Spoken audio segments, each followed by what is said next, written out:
Welcome. I'm Leslie Canham. I'm Mary Gavoni. I'm Linda Harvey.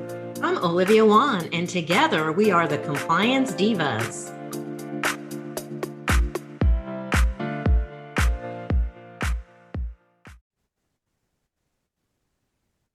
Hello and welcome to the Compliance Divas podcast. My name is Leslie Canham and I'm the moderator of this podcast today. And this podcast focuses on our deaf or hearing impaired population of patients.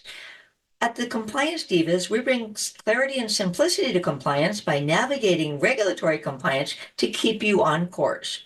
If you'll subscribe to the Compliance Divas podcast through your favorite podcast channel or on our website, thecompliancedivas.com, you'll never miss an episode.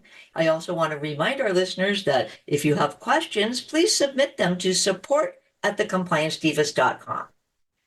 So according to the National Council on Aging, hearing loss affects about 60.7 million Americans aged 12 and older.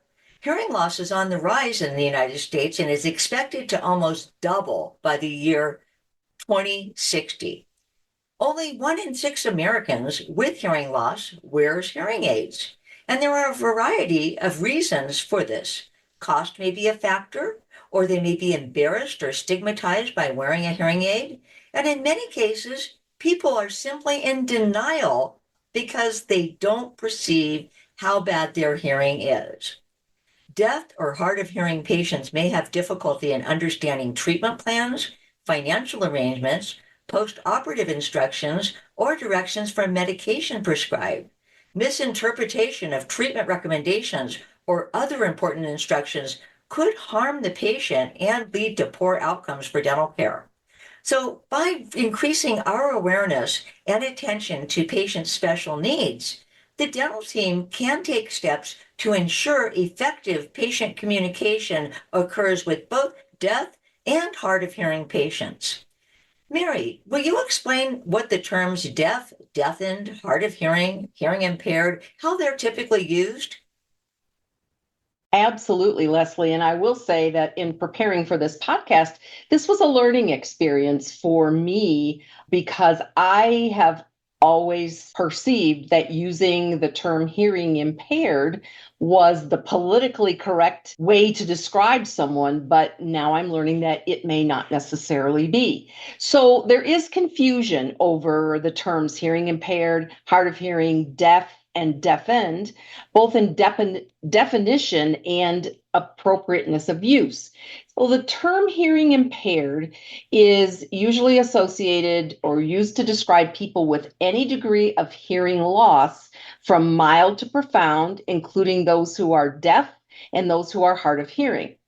Many individuals who are deaf or hard of hearing prefer the terms deaf or hard of hearing because they consider them to be more positive rather than hearing impaired, which implies a deficit or something that's wrong with that person or they're not whole.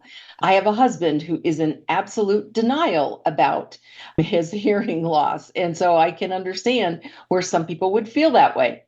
The term deaf refers to hearing loss so severe that there's very little or no functional hearing.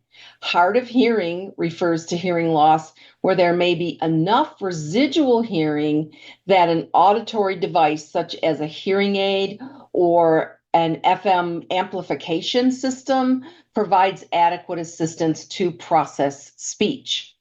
The term deafened refers to a person who becomes deaf as an adult and therefore faces different challenges than those of someone who was deaf at birth or became deaf as a child, because they learn from a very young age to accommodate or to adapt, where if you suddenly, the same thing with someone who is not sighted, if they are blind, if that's the way they've been from birth, they learn to rely on other senses in order to do their activities of daily living. Deaf, deafened, and hard of hearing individuals may choose to use hearing aids, cochlear implants, and other assistive listening devices to boost their available hearing. Or they may read lips, use sign language interpreters, and or captioning. And so captioning on their computer, on their television, on their telephone, if they have a landline phone. People who are deaf or hard of hearing may have speech that is sometimes difficult to understand due to the inability to hear their own voice. So if you talk to someone who is deaf, you know that they have almost sort of a characteristic type of speech where you don't see a lot of intonation because they can't hear it. Mary, that's a great explanation of those various different terms, and patients will likely provide their preference of how they would like us to address their particular impairment. Olivia, would you kindly give us information about whether a dentist would be required to accommodate deaf or hard of hearing patients? Many times, I think they feel that they don't have the skills or the tools, they don't sign, they don't feel confident in providing information to patients. But tell us whether they should be looking at ways to boost that ability to communicate with their patients. So are they required to see patients who have these disabilities? And that's a good place to start, Leslie, is to understand the fact that, federal law, the Americans with Disability Act of 1990, was intended to eliminate discrimination against persons with disabilities. We often think of it as a rule that applies more to the employment setting. If you have 15 or more employees, then this federal rule applies. But we have to remember that it also applies to the aspect of public accommodation, such as a dental office.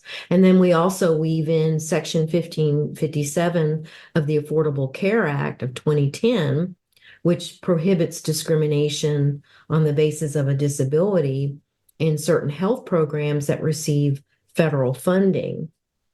So when we look at our dental offices, the point is that we cannot discriminate or deny services to a patient simply because they are disabled as it is relates to their hearing. And so we look at, how can we make that treatment possible? Now, granted, if the dentist is not accepting new patients at all, then the dentist could decline a new patient who has deafness because they're not taking new patients. But Leslie, I haven't found that to be the case. Most dental practices are taking new patients. So then we look at, what could we incorporate as an auxiliary aid or a service for an individual with hearing or speech impairments to better communicate with them. And it's not just limited to providing an interpreter. There could be some other means or device that could help us communicate. I was thinking maybe even like an iPad or, writing it down and passing it back and forth to make sure there's an understanding. But we would never just rely on a family member. That comes up with language barriers, where somebody's child's coming in to interpret, and that's not safe. It's not conveying the message accurately. So if there is a complex visit, it might require the services of a professional interpreter. And keep in mind, Leslie, if this is required, then the dental office would absorb that cost. And so they cannot discriminate. They would accommodate that patient and make sure that it results in a safe visit. And the only way they could be discharged from having to provide those added services for a deaf patient is if the dentist could prove that it would be an undue burden to have to provide those services. So when you cross-reference, what does that mean to be an undue burden or an undue hardship? That would be that the dental office would have a significant difficulty in paying for that expense. So would you be able to prove that? Because that would be a case by case determination. So, if you've got $1 million practice and you can't pay for an interpreter, that probably would not go over well with the government. Now, I can say this when I'm in the courtroom and observing other people's cases, I have seen where the court provides the services of an interpreter.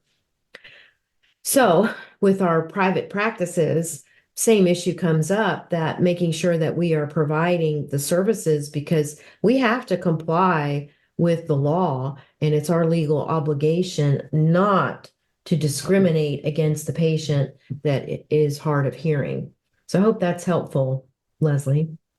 It certainly is, Olivia. And I just want to add to our listeners that according to the law, it exceeding the cost of the fee that you would charge with the interpreter service, if you were to use a service, does not qualify you for the undue burden. You still have to pay for that, even though you're not going to be making a profit on that patient. So it's important to keep in mind that we need to go, as you said, a case by case basis, and it would be pretty hard for a dental practice to prove that undue burden when the costs of interpreters and other means of communication are fairly widely available, and you can Google even HIPAA compliant medical type of interpreters. I love that you mentioned that a child or maybe someone that's well informed about medical care could be the interpreter for the parent or the person who's hearing impaired.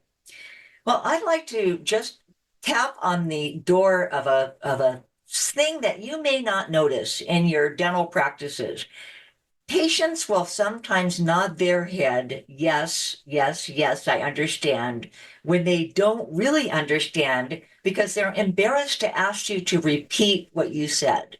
So let's try to screen our patients too and make sure that they understand what we're saying. And we may even recognize signs of hearing impaired or deaf patients. Well, a deaf patient obviously would forewarn the dental practice ahead of their appointment or at their time of visit that they are deaf. But sometimes people who are hard of hearing or hearing impaired don't want to share that information, again, for whatever reason, stigmatized or embarrassed.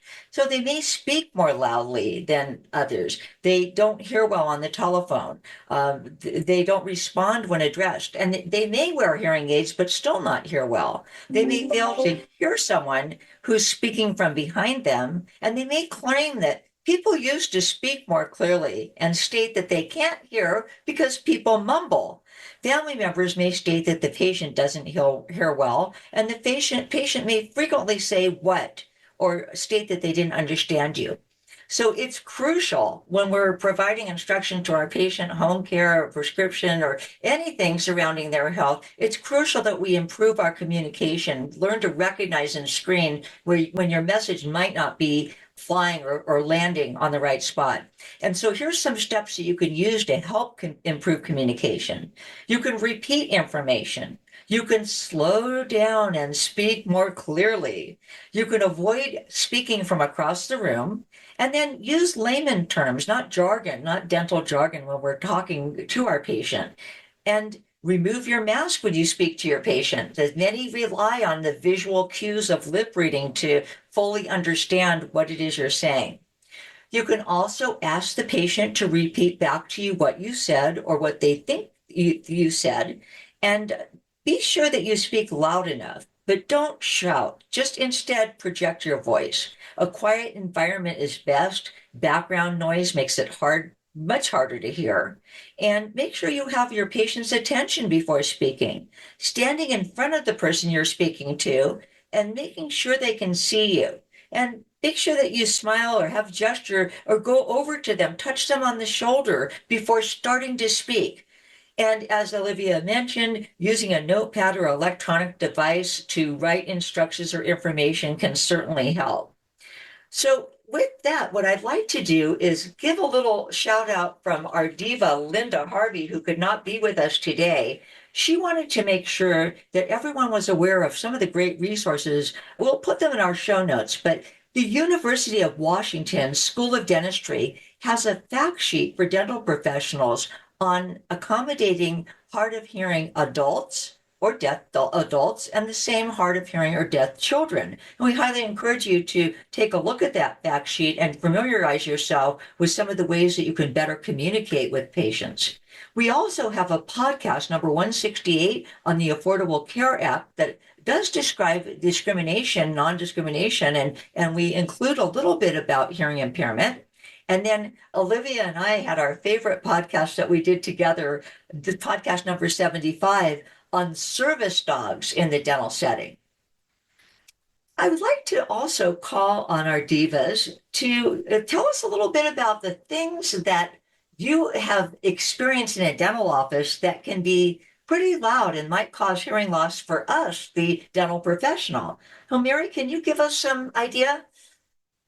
Absolutely. So we focused so far on how do we accommodate patients. And before I move to how do we protect ourselves, I just have a question. And Olivia, maybe you can weigh in on this one.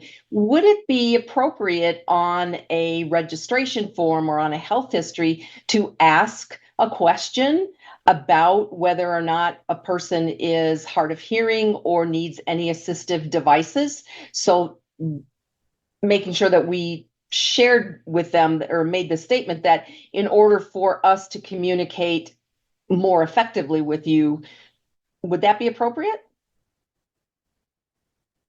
Mary, I think it's very appropriate because it's assessing their medical condition.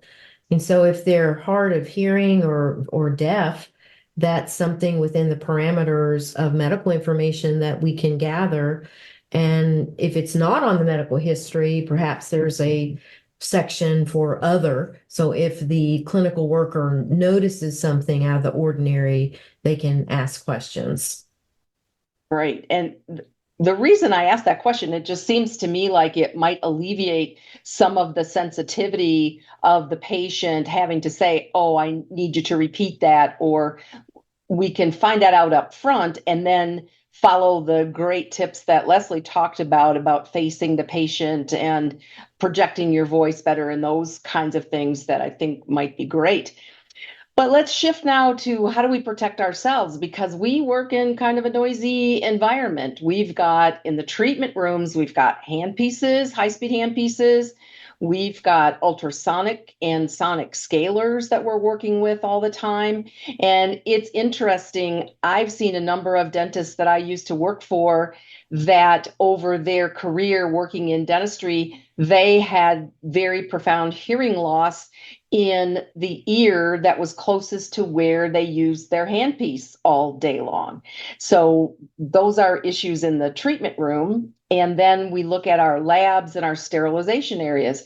In the sterilization room, we've got our ultrasonic unit for cleaning instruments that's working at a pretty high decibel level, and equipment in the lab, whether it is a handpiece or a vacuum to help control the dust, model trimmers, lots of different kinds of equipment. And what we will do in a future podcast is actually focus exactly on the dental team and what does OSHA say about whether or not you should wear some hearing protection, whether you're working with certain devices at certain decibel levels. Mary, thank you very much for that. And I just want to add to the noise in a dental office. If you've ever been the one that has to go in to do maintenance in the compressor room or the mechanical room, that's always very loud. And so you're not in there for hours and hours on end, but it is something that we notice in a dental practice that increases the volume. It's important to confirm that the patient understands you. And improving communication with patients can improve dental outcomes. Dental professionals can eliminate gaps in understanding by simply learning to, first of all, recognize the signs of a hearing impaired patient, and then taking steps to improve communication with the various different items or things that you can do that we mentioned.